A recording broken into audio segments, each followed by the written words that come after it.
Se hoje fosse o último dia da sua vida, você teria certeza de que sua salvação está garantida? Ou o medo da eternidade bateria à sua porta? Você já parou para pensar se está realmente salvo? Não se apresse em responder, porque talvez, por mais que vá à igreja, leia a Bíblia ou até ore todos os dias, você ainda esteja perdido. A verdade é que milhões vivem enganados, crendo que estão no caminho do céu, quando, na realidade, caminham lentamente rumo ao juízo eterno. Esta mensagem não é para quem quer ouvir o que agrada, é para quem tem sede da verdade. Salvação não é um sentimento, não é uma emoção, nem uma tradição herdada. É uma transformação real, um novo nascimento, um encontro verdadeiro com Jesus Cristo. Hoje, você será confrontado com a pergunta mais importante da sua vida: eu estou de fato salvo? Não fuja dessa verdade, porque dela depende sua eternidade. Antes de começarmos, deixe um nos comentários se você quer descobrir a verdade sobre sua salvação, e não esqueça de se inscrever para não perder o final surpreendente. Há um chamado que ecoa no espírito humano, mas que muitos aprenderam a ignorar. Não é o som de um trovão, nem o estrondo de uma voz que estremece os céus. É mais sutil, é o sussurro de Deus penetrando o coração, no silêncio das madrugadas, nos vazios da alma, nos momentos em que o mundo não consegue mais preencher o que só o céu pode tocar. Mas a pergunta que precisa ser feita é: por que tantos que se dizem cristãos não conseguem mais ouvir essa voz? O problema não é que Deus parou de chamar. O problema é que aprendemos a silenciar sua voz com distrações, religiosidade e autojustificação. Vivemos em uma geração que confunde presença de igreja com presença de Deus, que substituiu transformação por conformismo, que fala de Cristo com os lábios, mas continua entronizado em si mesmo. E o resultado é alarmante. Multidões que se dizem salvas, mas vivem como se nunca tivessem encontrado o Salvador. Foi exatamente esse tipo de pessoa que Jesus confrontou em João 3. Nicodemos não era um homem comum. Ele era um mestre entre os judeus, conhecia a lei, praticava os rituais, liderava os religiosos de sua época. Se alguém tinha a aparência de salvação, era ele. Mas, quando se encontrou com Cristo, ouviu uma verdade que abalou suas estruturas. Em João 3, versículo 3, Jesus disse: em verdade, te digo que se alguém não nascer de novo, não pode ver o reino de Deus. Nascer de novo, eis o ponto onde muitos tropeçam. Querem a bênção, mas não querem o novo nascimento. Querem as promessas, mas não querem a cruz. Nicodemos representava todos aqueles que frequentam os cultos, falam em nome de Deus, mas que nunca permitiram que Deus os quebrasse por dentro. O chamado de Jesus a ele não foi para um novo ensinamento, mas para uma nova vida, porque religião sem novo nascimento é engano, e um engano mortal. Você pode ter sido batizado, pode ter sido apresentado ao Senhor, pode até servir em algum ministério, mas, se o seu coração não foi transformado pela graça, se o velho homem ainda governa sua vida, você ainda não nasceu de novo. Porque a salvação não é comportamento reformado, é natureza trocada. É quando o Espírito Santo entra e começa a fazer morada, arrancando as raízes do pecado e plantando a semente da eternidade. Jesus explicou isso a Nicodemos com palavras que continuam ecoando até hoje. Em João 3, versículo 8, ele disse: o vento sopra onde quer, ouves a sua voz, mas não sabes de onde vem, nem para onde vai. Assim é todo aquele que é nascido do Espírito. A obra de Deus não é previsível, não é mecânica, não segue fórmulas humanas. O novo nascimento é um milagre espiritual que muda não apenas o destino de alguém, mas a essência. E esse milagre não acontece por tradição, por herança familiar ou por frequência religiosa. Ele acontece quando alguém escuta o chamado silencioso de Deus e responde com entrega total. Ei, você! Curtiu a mensagem? Dê um like, comente amém e compartilhe com quem precisa ouvir isso. Tem uma revelação incrível no final. Mas muitos, hoje, já nem percebem mais esse chamado. Estão anestesiados, correm atrás do sucesso, das bênçãos materiais, das respostas rápidas, enchem a agenda com atividades e esvaziam o espírito da presença de Deus. Já não choram mais ao ouvir uma palavra que confronta, já não se arrependem mais quando caem, justificam, racionalizam, explicam, mas não se quebram. E é nesse estado que o coração vai se tornando de pedra, insensível, morto, religioso, mas morto. Quantos estão como Nicodemos, respeitados, admirados, cercados por conhecimento bíblico, mas sem vida espiritual? Quantos estão como ele, procurando Jesus à noite, em segredo, com medo de serem confrontados à luz do dia? Nicodemos tinha dúvidas que o ritual não podia responder. Ele sentia um vazio, que os títulos não preenchiam. Ele procurava algo que a religião não conseguia oferecer. E Jesus não suavizou a resposta. Ele não disse, continue do jeito que está. Ele disse, nasça de novo. Uma ruptura, um recomeço, uma morte para que a verdadeira vida começasse. O Espírito de Deus ainda chama, ainda move corações, ainda sussurra no meio do cansaço, da culpa, da vergonha. Mas será que ainda estamos ouvindo? Será que conseguimos silenciar o ruído do mundo, da carne e do ego, para ouvir a suave voz de Deus dizendo, venha para mim e eu farei tudo novo? Essa é a tragédia da fé superficial. Muitos pensam estar em paz com Deus, mas nunca tiveram um verdadeiro encontro com Ele. A salvação não pode ser herdada, não pode ser simulada, não pode ser imposta. Ela é fruto de um encontro pessoal com o Cristo vivo, que nos chama para morrer com Ele e ressuscitar em novidade de vida.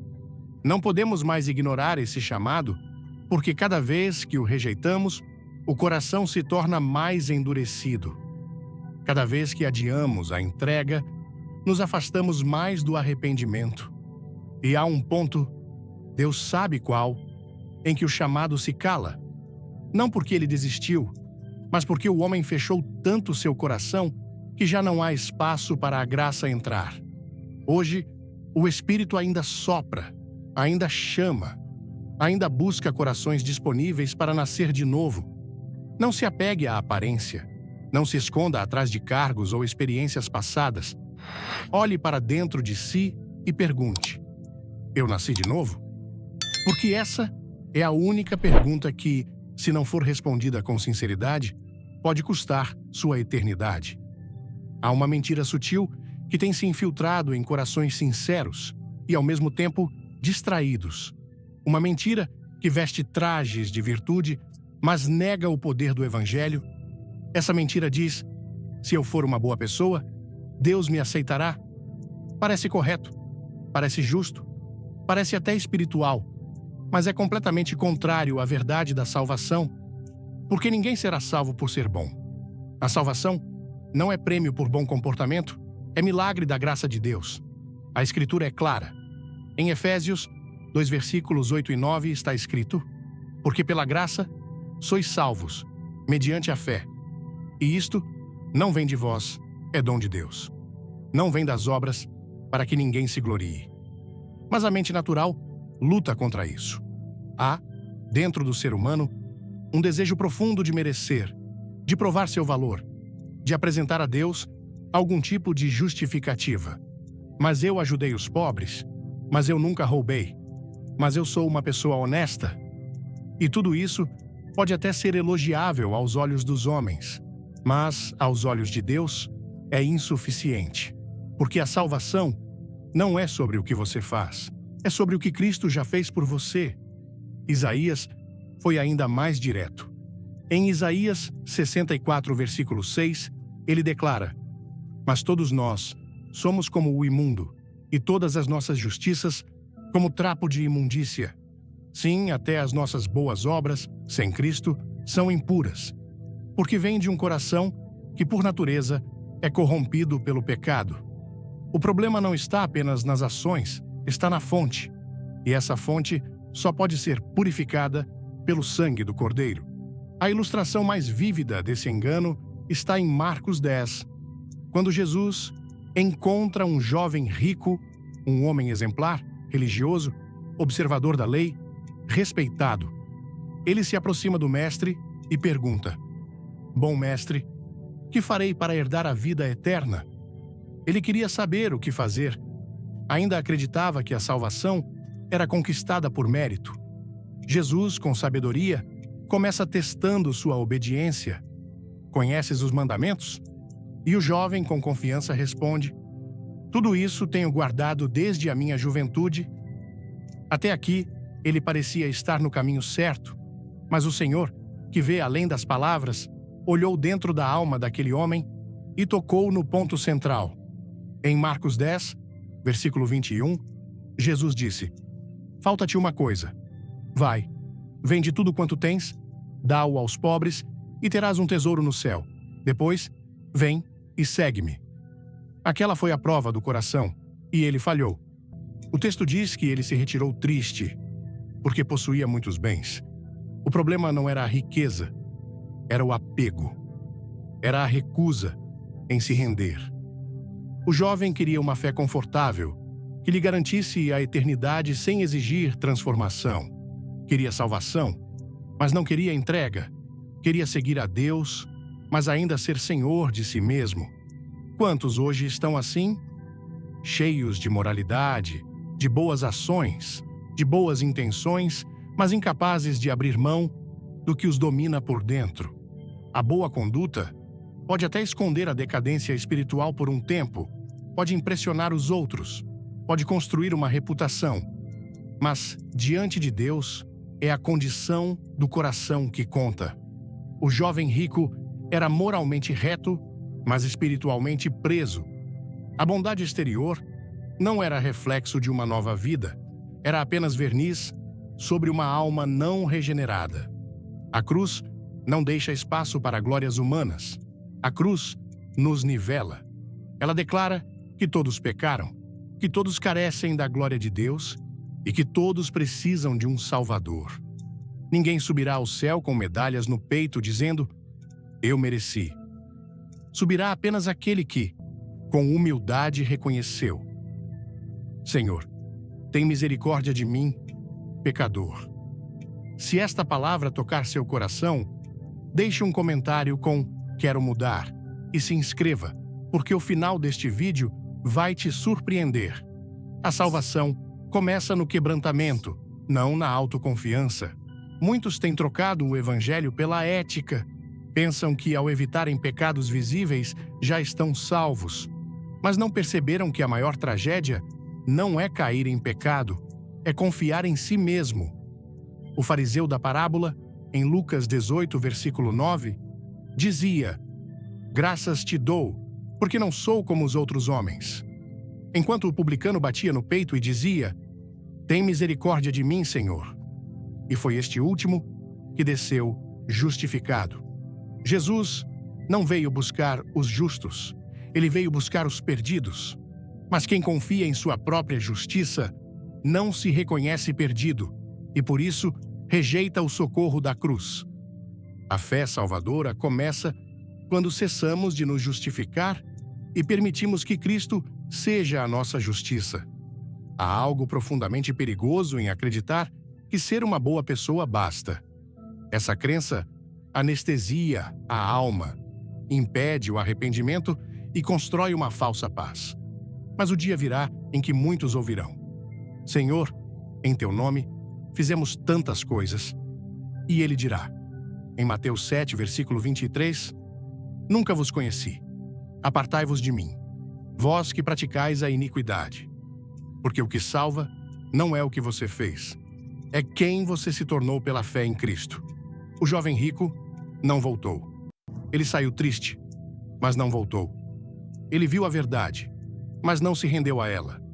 Ele teve a oportunidade da vida e preferiu suas posses.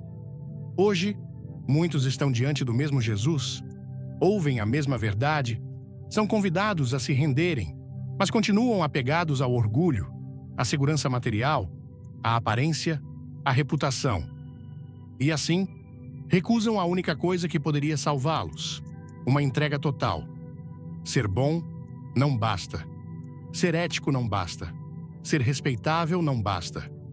O céu não está reservado aos moralistas, está reservado aos redimidos, aqueles que reconheceram sua falência espiritual e correram aos pés do Salvador, aqueles que entenderam que não se trata do que eles são, mas do que Cristo é.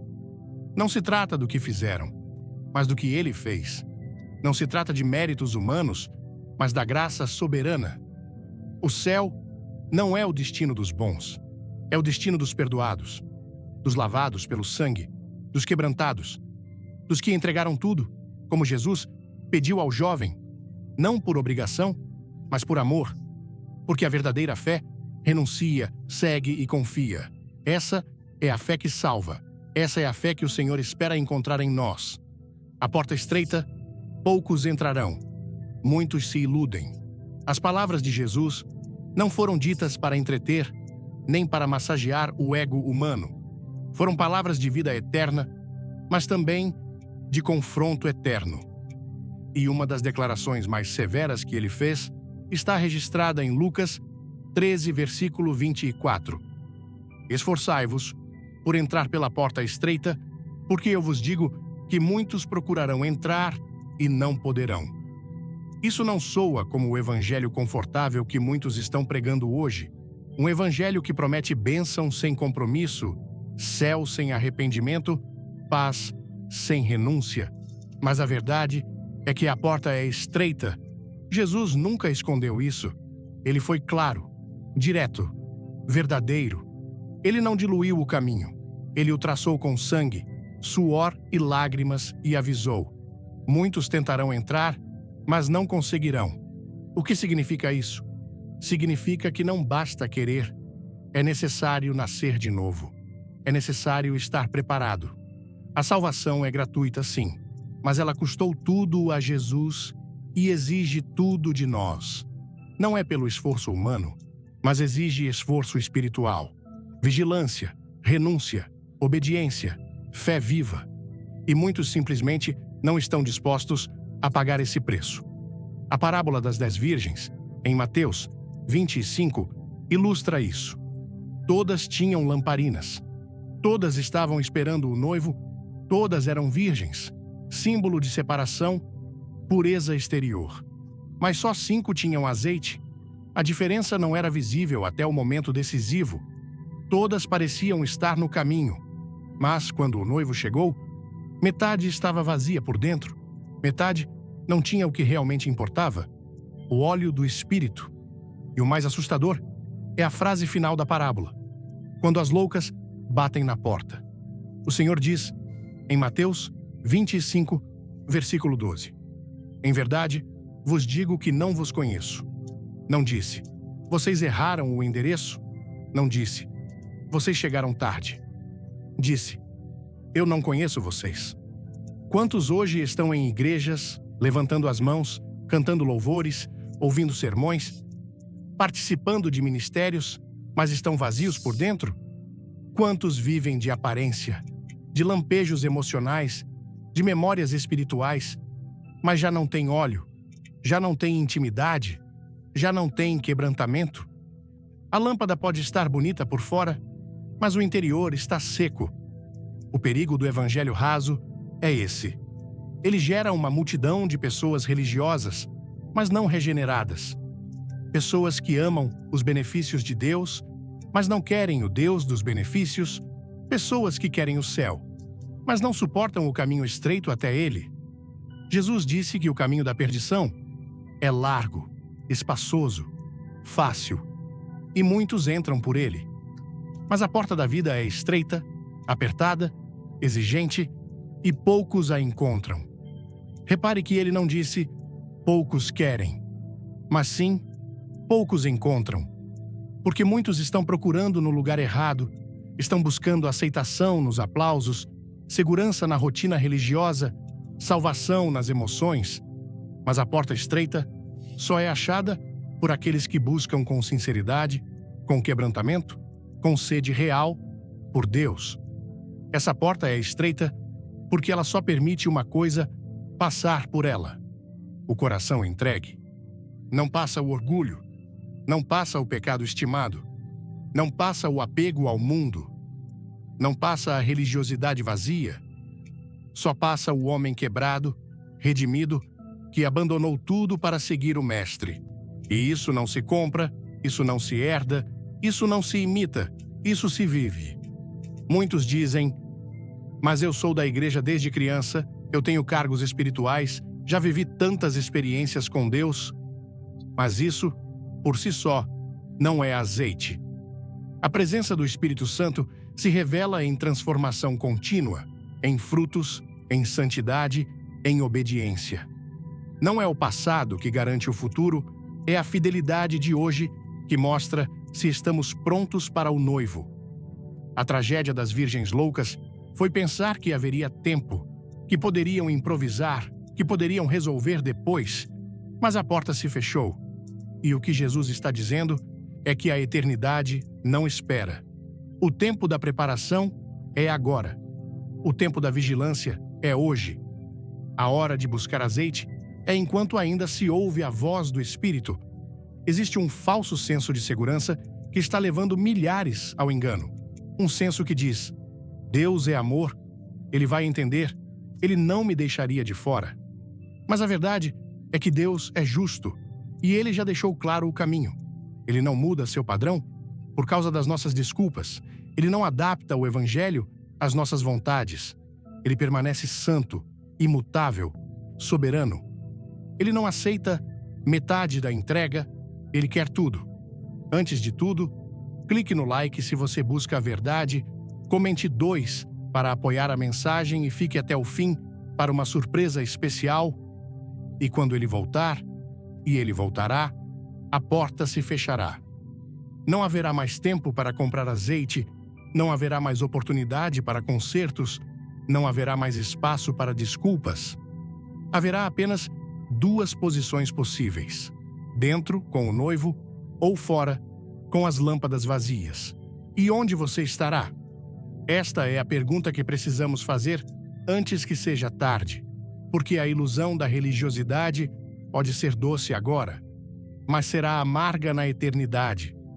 A porta estreita exige decisão, exige abandonar o que é confortável para abraçar o que é eterno, exige coragem para nadar contra a maré, exige discernimento para perceber que nem todo o evangelho pregado hoje é o evangelho de Cristo.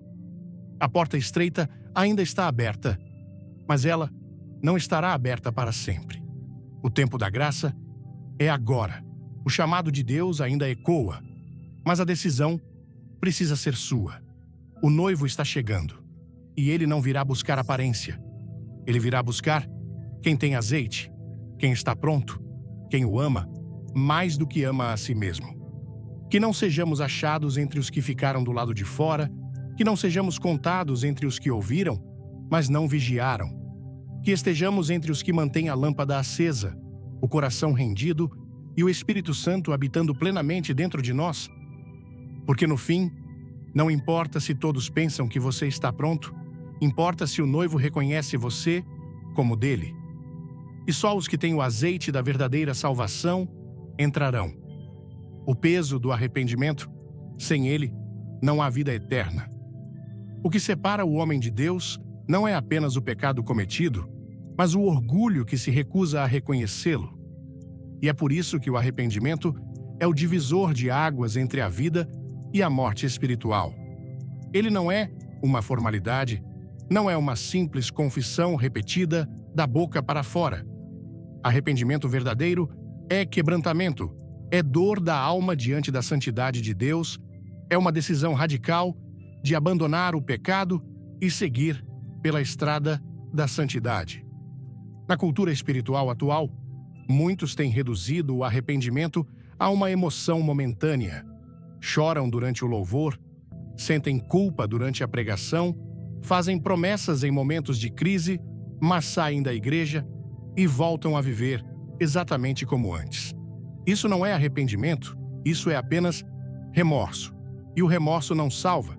Ele entristece, ele pesa, mas ele não transforma. Porque o arrependimento bíblico gera mudança real. O Salmo 51 é o grito de uma alma que entendeu o que significa ofender a Deus. Davi havia pecado gravemente, adultério, engano, assassinato. Ele tinha em suas mãos o sangue da imoralidade e da injustiça, mas quando o profeta Natã o confrontou, ele não procurou se justificar. Ele não se escondeu atrás do trono, nem de sua autoridade. Ele quebrou-se por completo diante de Deus. Em Salmos 51, versículo 1, ele clama: Tem misericórdia de mim, ó Deus, segundo a tua benignidade, apaga as minhas transgressões, segundo a multidão das tuas misericórdias. Ele reconhece que pecou. Ele não tenta relativizar, não culpa ninguém. Ele sabe que o que fez foi contra Deus. E por isso, sua oração é um clamor que vem das entranhas da alma. Arrependimento não é só reconhecer o erro, é odiar o erro, abandonar o erro e desejar profundamente ser purificado. Ele clama, em Salmos 51, versículo 10, Cria em mim, ó Deus, um coração puro e renova em mim um espírito reto. Ele sabe que não precisa apenas de perdão, precisa de transformação interior. Muitos querem o alívio da culpa, mas não desejam ser transformados. Querem continuar os mesmos, mas sem a dor do peso do pecado. Isso não é arrependimento, isso é negação espiritual. A Bíblia diz que Deus salva os de coração quebrantado. Em Salmos 34, versículo 18, está escrito: Perto está o Senhor dos que têm o coração quebrantado e salva os contritos de espírito. Mas essa palavra quebrantado não significa simplesmente triste, significa partido, moído, desconstruído por completo. É o reconhecimento de que não há nada em nós que mereça a salvação. É olhar para dentro e dizer: eu sou o pecador, eu sou quem precisa de misericórdia, eu sou quem precisa ser limpo, porque por mim mesmo estou condenado. Sem esse tipo de arrependimento, não há salvação. Sem quebrantamento, não há reconciliação com Deus. É por isso que tantos frequentam igrejas e nunca mudam, porque nunca foram verdadeiramente confrontados com a gravidade de sua condição. Nunca se viram como Deus os vê. Nunca sentiram o peso real do pecado. E sem sentir esse peso, ninguém deseja ser liberto. O evangelho de hoje, diluído e superficial, tenta tornar tudo fácil. Tenta dizer que basta levantar a mão, repetir uma oração, assinar um cartão. Mas o que Jesus pregava era algo bem diferente. Ele dizia, em Mateus 4, versículo 17, Arrependei-vos, porque é chegado o reino dos céus. Ele não dizia, venham como estão e permaneçam como estão. Ele dizia, arrependam-se, deixem o pecado, neguem a si mesmos, tomem a cruz. E esse é o evangelho que ainda salva. Arrependimento é dar meia volta, é abandonar o caminho antigo, é romper com o pecado, é apagar o número daquela tentação, é cortar aquele laço que ofende a Deus, é abrir mão do orgulho, da arrogância, da mentira, da vaidade. Arrependimento verdadeiro não negocia, ele renuncia, ele quebra alianças com tudo aquilo que entristece o Espírito Santo. Davi não disse, Senhor, me perdoe, mas foi Batseba que se expôs. Ele disse, eu pequei. Isso é responsabilidade espiritual. Isso é maturidade diante de Deus. Isso é conversão. E quando há esse tipo de confissão, o céu se abre. Porque Deus nunca despreza um coração sincero que se humilha diante dele.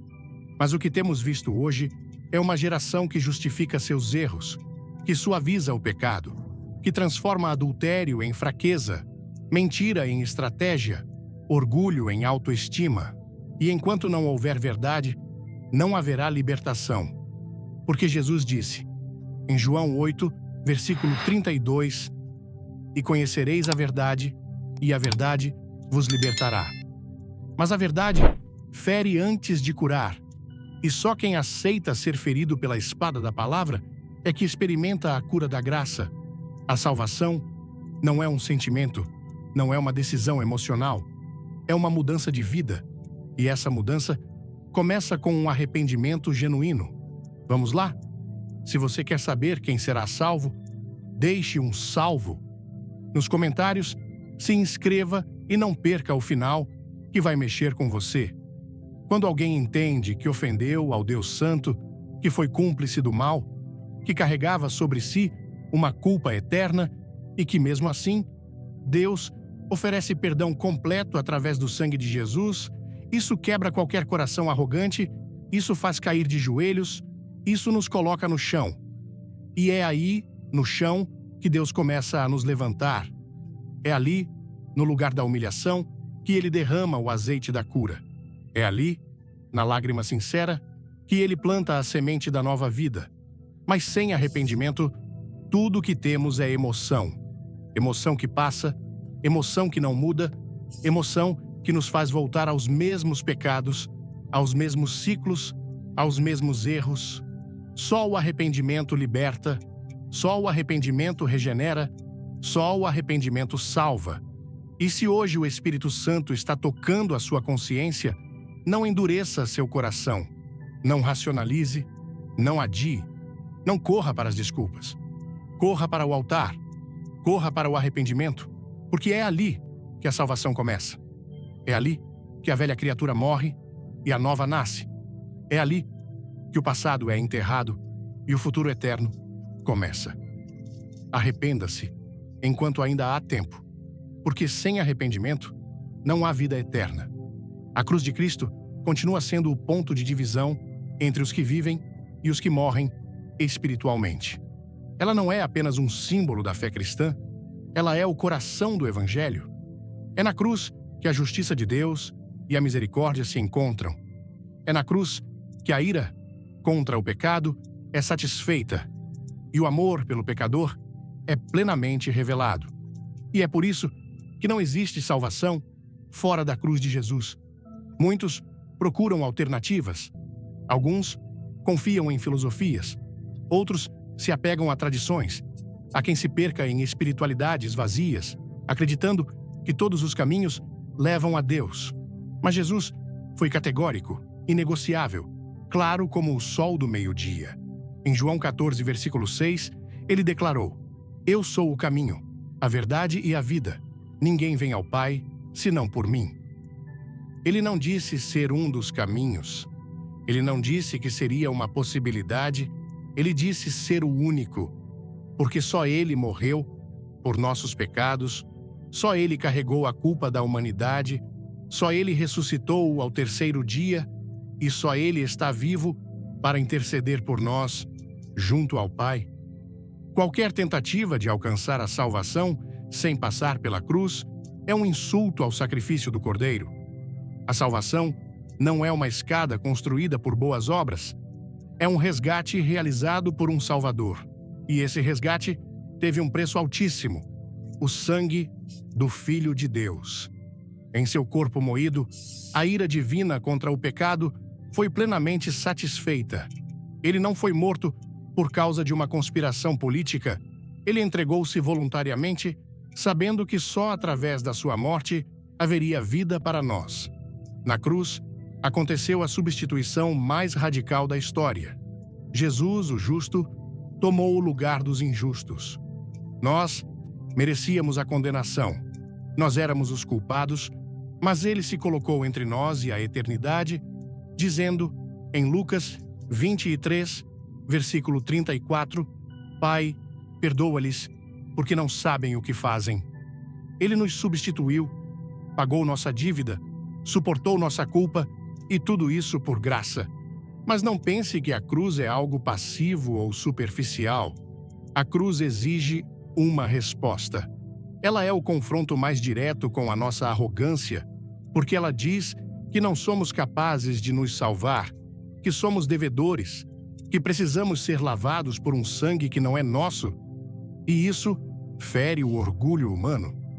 Por isso, como Paulo escreveu em 1 Coríntios, 1 versículo 18, porque a palavra da cruz é loucura para os que perecem, mas para nós, que somos salvos, é o poder de Deus. Em Lucas 23, vemos uma cena que revela o poder da cruz em ação. 2 homens estão sendo crucificados ao lado de Jesus, ambos culpados, ambos condenados pela justiça humana, ambos prestes a morrer. Mas algo muda no coração de um deles. Ele olha para o homem entre eles e vê algo que o mundo não consegue ver. Enquanto o outro blasfema, esse homem se curva em humildade e diz, em Lucas 23, versículo 42, Senhor, lembra-te de mim quando entrares no teu reino. Ele não tinha tempo para obras, não tinha como voltar atrás e reparar seus erros, não tinha religião, não tinha títulos, mas tinha fé em Jesus. E a resposta do Salvador foi imediata. Em Lucas 23, versículo 43. Em verdade te digo que hoje estarás comigo no paraíso. Ali, naquele momento, a graça brilhou com todo o seu poder, porque o ladrão se agarrou ao único caminho que existe, a cruz de Cristo, e foi salvo, não por méritos, mas por fé.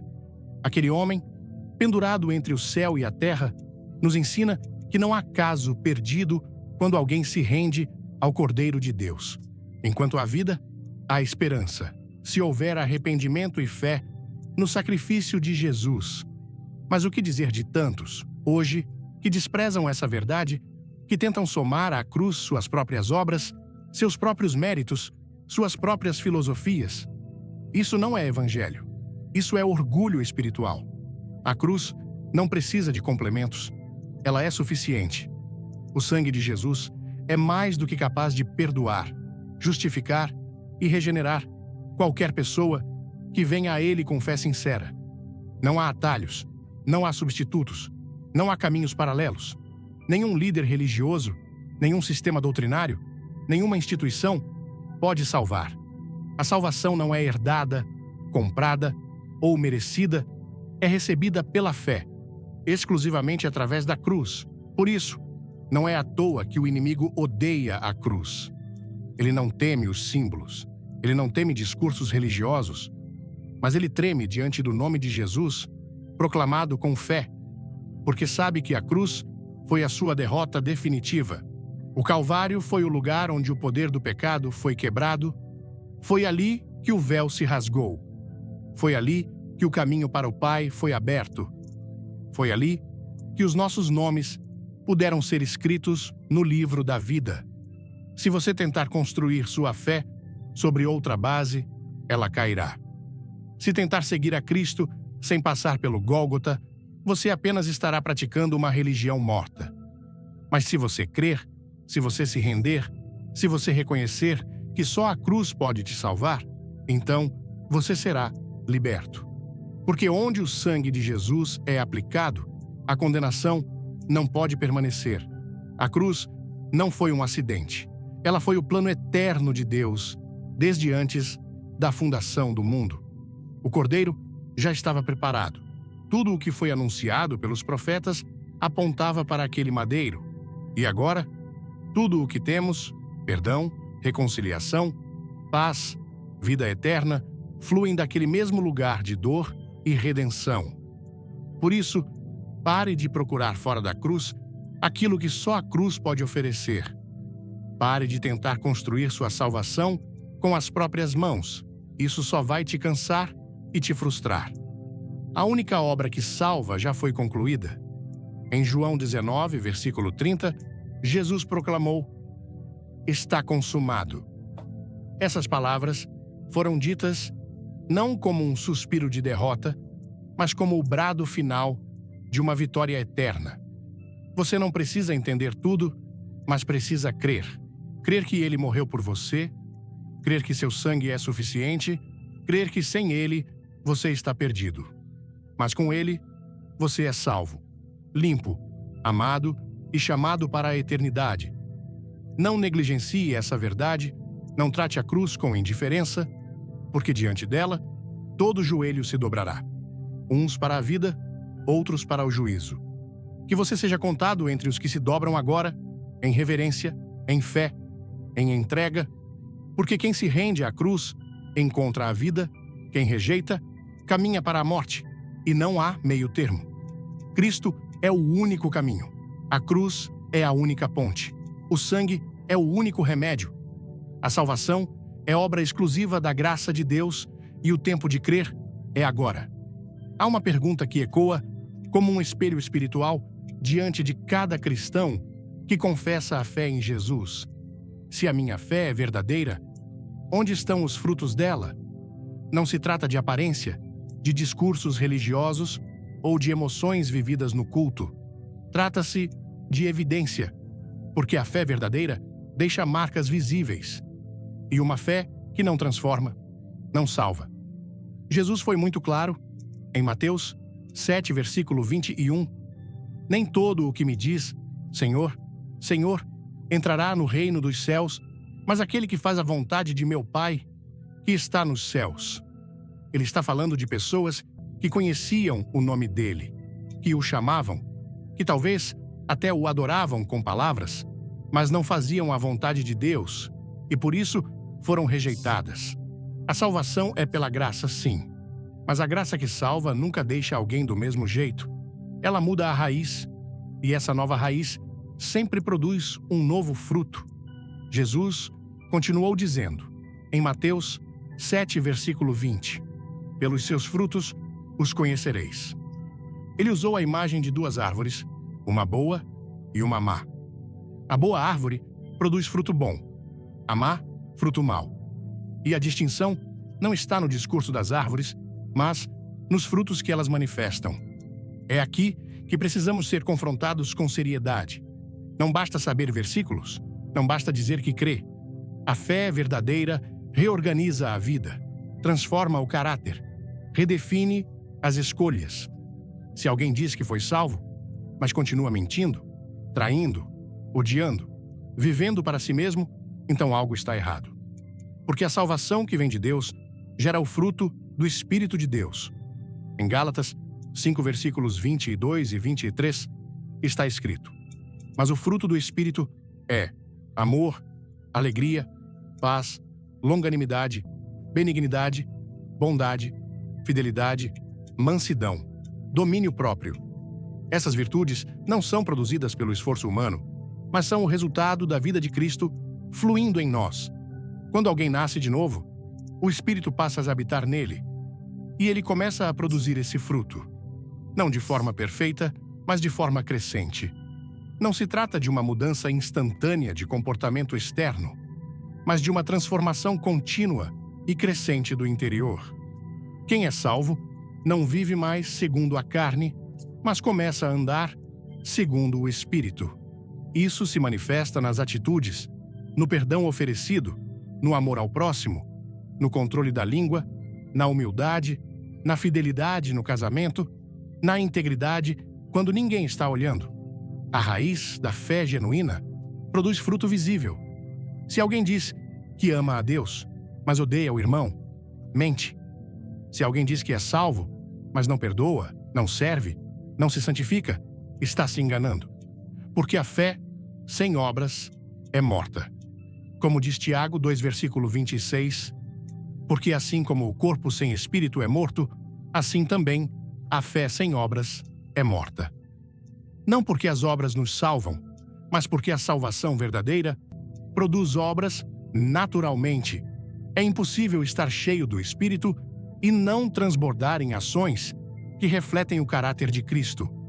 Jesus alertou sobre os falsos profetas, que viriam com aparência de ovelhas, mas por dentro seriam lobos. E a orientação dele para discerni-los foi simples. Pelos seus frutos os conhecereis. Não é pela eloquência, não é pelo sucesso, não é pelo carisma, é pelo fruto, é pelo tipo de vida, é pela coerência entre o que se prega e o que se vive. E essa mesma verdade se aplica a todos nós. Cada um precisa olhar para a sua própria árvore espiritual. Que tipo de fruto você tem dado? Que cheiro sua vida exala? A linguagem que você usa? Os pensamentos que alimenta? Os desejos que cultiva? Tudo isso revela a natureza da árvore. A fé verdadeira transforma até as intenções mais ocultas. Não há área que fique intocada quando Jesus entra. Não podemos nos enganar com uma fé emocional baseada apenas em experiências. A fé genuína é viva, prática, perseverante. Ela resiste às tempestades, vence as tentações, suporta as provações. Ela não desiste de Deus quando as coisas ficam difíceis. Ela não negocia valores quando o mundo oferece alternativas. A fé verdadeira permanece até o fim. Perseverança é outro fruto claro da salvação.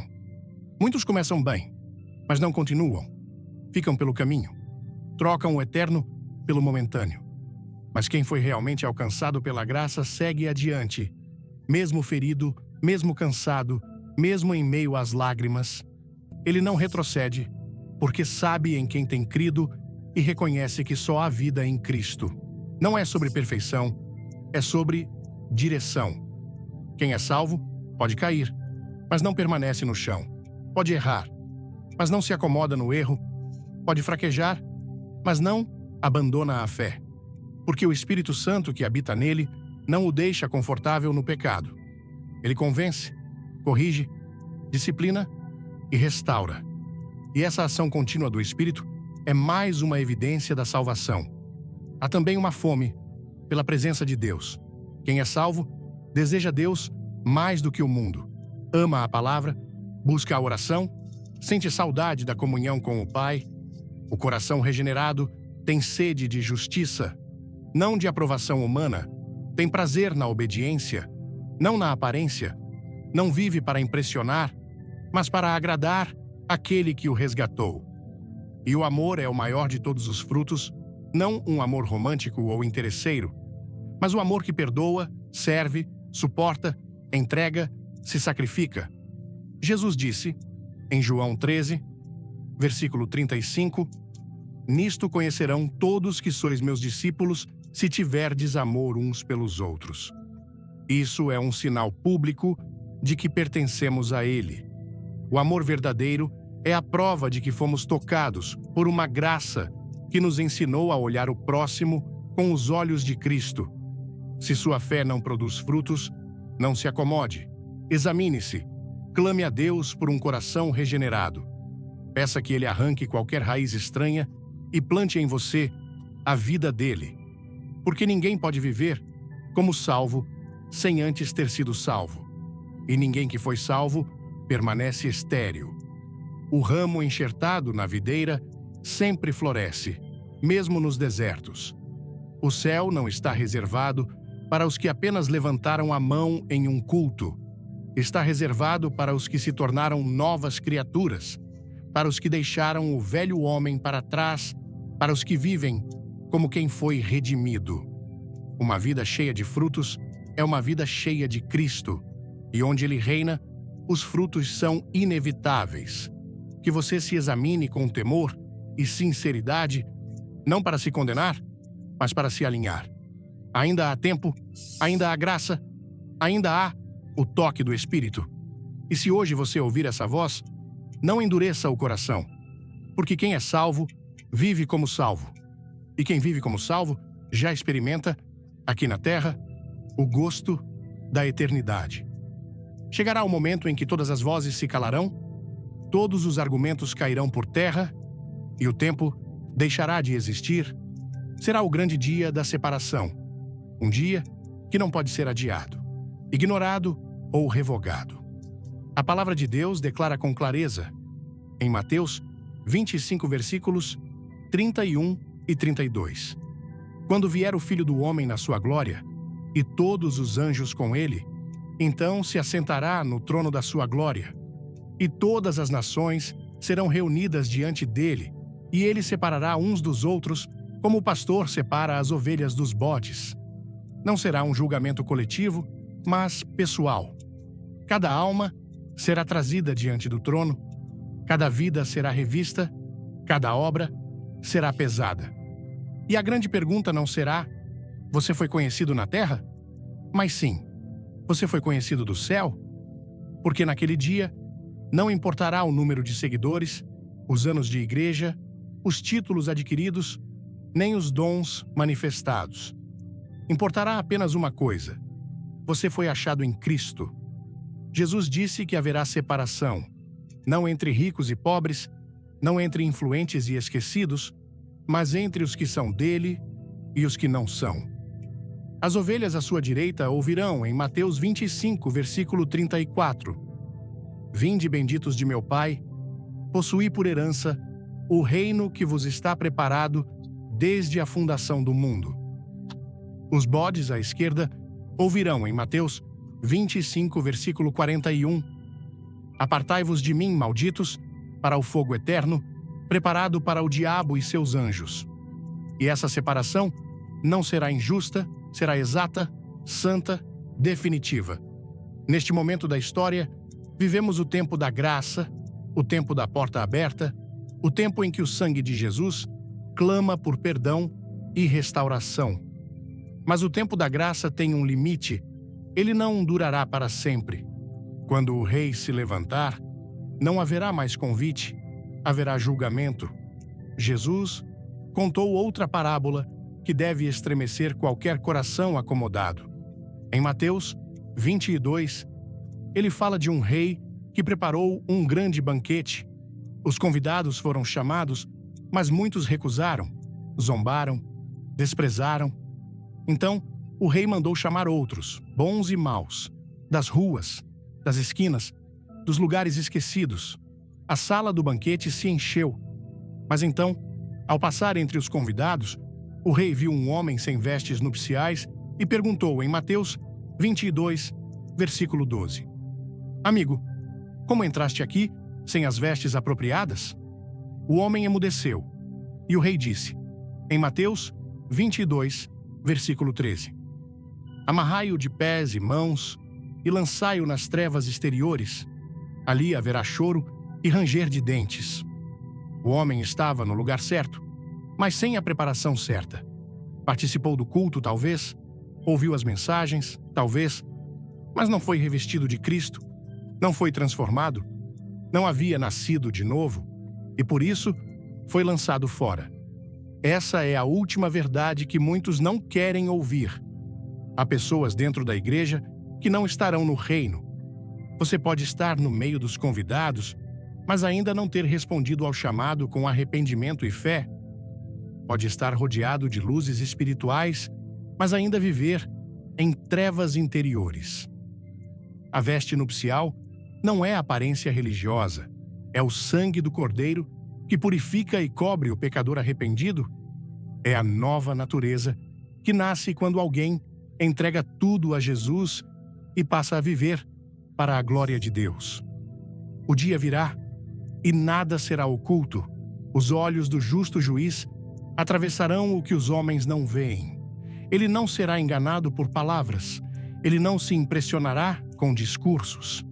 Ele olhará para o coração e saberá com precisão quem lhe pertence e quem apenas o utilizava como escudo de conveniência.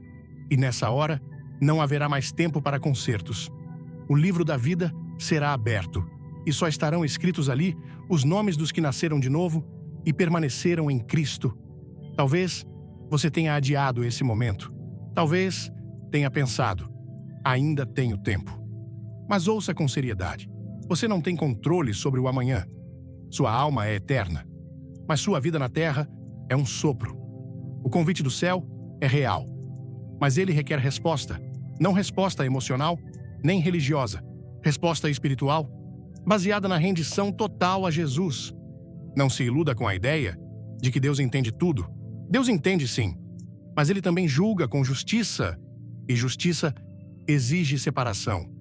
O mesmo Jesus que curou enfermos e abraçou pecadores, será o mesmo que dirá, em Mateus 7, versículo 23, Nunca vos conheci, apartai-vos de mim, vós que praticaram a iniquidade, porque ele é amor, mas também é santidade absoluta, e só quem foi purificado poderá estar diante dele naquele dia. Se você ainda vive apoiado em tradições, em religiões, em sentimentos, desperte. Essas coisas não te salvarão. Somente o sangue de Jesus, aplicado em sua vida através do arrependimento e da fé, pode garantir sua entrada no reino eterno.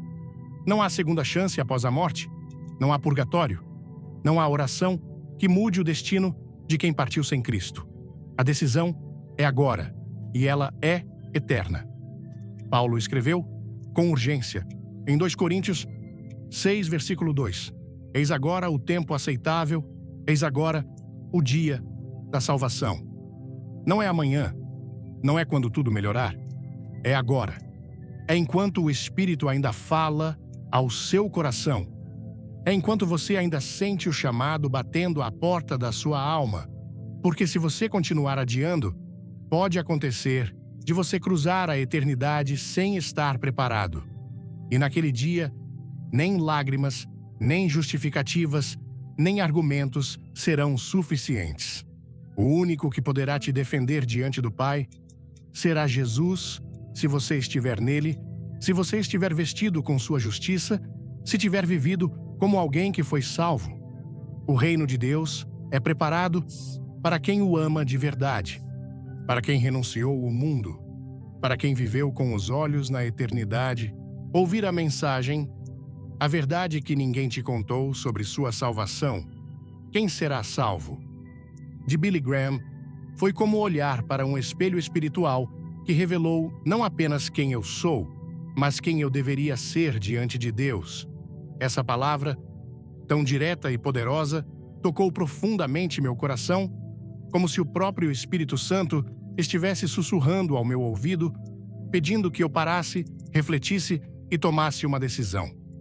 No Brasil, onde a fé é vivida com paixão e emoção, muitas vezes nos perdemos em rituais, cânticos e tradições, acreditando que isso é suficiente para garantir nossa salvação.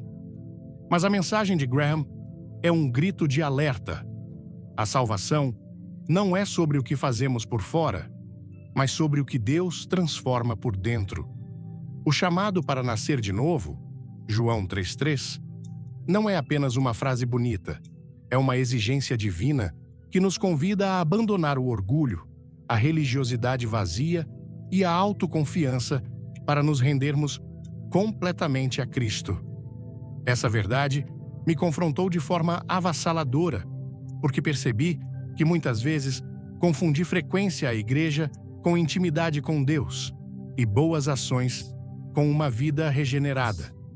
O que mais me marcou foi a história de Nicodemos, um homem respeitado, culto, religioso, mas que ainda precisava de um novo nascimento. Quantas vezes eu me vi, como Nicodemos, carregando títulos, conhecimentos bíblicos, até servindo na igreja, mas sem permitir que Deus quebrasse meu coração e transformasse minha essência? No Brasil, onde a religiosidade é parte da nossa identidade cultural, é fácil cair na armadilha de pensar que estar na igreja, levantar as mãos no louvor ou cumprir rituais nos torna salvos. Mas a mensagem de Graham é clara. Sem um encontro pessoal com Jesus, sem um arrependimento genuíno, tudo isso é apenas aparência. A salvação não é um troféu que conquistamos, mas um milagre que recebemos pela fé. Essa verdade me fez parar e olhar para dentro de mim, questionando: eu nasci de novo? Meu coração pertence a Cristo? Ou ainda estou preso às minhas vontades? Outro ponto que me impactou foi a parábola das 10 virgens. Mateus 25, 1 a 13. Todas estavam esperando o noivo, todas tinham lâmpadas, mas apenas 5 tinham azeite. No Brasil, onde a espiritualidade muitas vezes é marcada por momentos de emoção intensa, como cultos fervorosos ou eventos religiosos, é fácil confundir esses lampejos emocionais com uma fé verdadeira. Mas a mensagem de Graham me lembrou que o azeite, a presença do Espírito Santo, é o que realmente importa. não basta estar no lugar certo, é preciso estar preparado. Isso me fez refletir sobre minha própria vida espiritual. Estou mantendo minha lâmpada acesa com oração diária, leitura da palavra e um coração quebrantado? Ou estou apenas vivendo de aparências? A ideia de que a porta pode se fechar, como aconteceu com as Virgens Loucas, trouxe um senso de urgência que não posso ignorar. No Brasil, onde muitas vezes adiarmos decisões importantes com um "depois eu resolvo", essa mensagem é um chamado para agir agora, enquanto a graça ainda está disponível. A cruz, como Graham destacou, é o centro de tudo. Em um país como o nosso, onde símbolos religiosos estão por toda parte, nas casas, nas ruas, nas festas populares, a cruz muitas vezes se torna apenas um objeto de decoração. Mas a mensagem de Graham me fez enxergar a cruz como o lugar onde minha salvação foi conquistada, onde Jesus pagou o preço que eu nunca poderia pagar. Isso me trouxe uma gratidão profunda, mas também um peso. A cruz exige uma resposta. Não posso simplesmente admirar o sacrifício de Cristo. Devo vivê-lo, negando a mim mesmo, tomando minha cruz e seguindo-o. Mateus 16:24. Esse chamado me desafia a deixar de lado o conforto, o orgulho e as distrações do mundo para viver uma fé autêntica. A partir dessa mensagem, aprendi que a salvação não é um evento único, mas um processo contínuo de transformação. No Brasil, onde a vida é cheia de cores, músicas e emoções, é fácil buscar Deus apenas nos momentos de crise ou euforia. Mas a verdadeira fé se manifesta no dia a dia, nas pequenas escolhas, na humildade, no perdão, na obediência, quando ninguém está olhando. Uma lição prática que tirei é a necessidade de examinar meu coração regularmente. Preciso perguntar a mim mesmo: meus frutos refletem Cristo? Minha vida exala o perfume do Espírito Santo? Isso significa ser honesto comigo mesmo, abandonar pecados que escondo, perdoar quem me feriu e buscar a Deus com sinceridade, mesmo quando é difícil. Outra aplicação prática é a vigilância. No Brasil, onde a correria da vida muitas vezes nos consome, trabalho, família, contas a pagar, é fácil negligenciar a vida espiritual. Mas a mensagem de Graham me ensinou que não posso deixar minha lâmpada sem azeite. Isso significa reservar tempo para orar, meditar na palavra e buscar comunhão com Deus, mesmo em meio à rotina. Também aprendi a importância do arrependimento genuíno. No nosso contexto cultural, onde muitas vezes justificamos erros com frases como "sou humano" ou "Deus entende", o chamado ao arrependimento é um choque. Arrependimento não é apenas sentir culpa, é mudar de direção, é romper com o pecado e buscar santidade. Isso me desafia a confrontar áreas da minha vida que ainda não entreguei completamente a Deus, como orgulho, inveja ou falta de perdão. Por fim, a mensagem de Graham me lembrou que a salvação é pessoal, mas também comunitária. No Brasil, onde a comunidade é tão valorizada, posso aplicar essa verdade compartilhando o Evangelho com outros, sendo luz no meu bairro, na minha família, no meu trabalho. Isso significa viver de forma coerente, mostrando amor, integridade e esperança em um mundo cheio de desesperança. A salvação não é só para mim, é para ser compartilhada, para que outros também encontrem o caminho estreito. Se essa mensagem tocou o seu coração, não guarde apenas para você. Clique no like, compartilhe este vídeo com alguém que precisa ouvir essa verdade e se inscreva no canal para não perder nenhuma palavra de vida. Nos comentários, deixe um amém ou compartilhe o que Deus falou com você hoje. Sua história pode inspirar outros. Fique até o final porque há uma revelação especial esperando por você. Que Deus te abençoe e te guie no caminho da verdadeira salvação.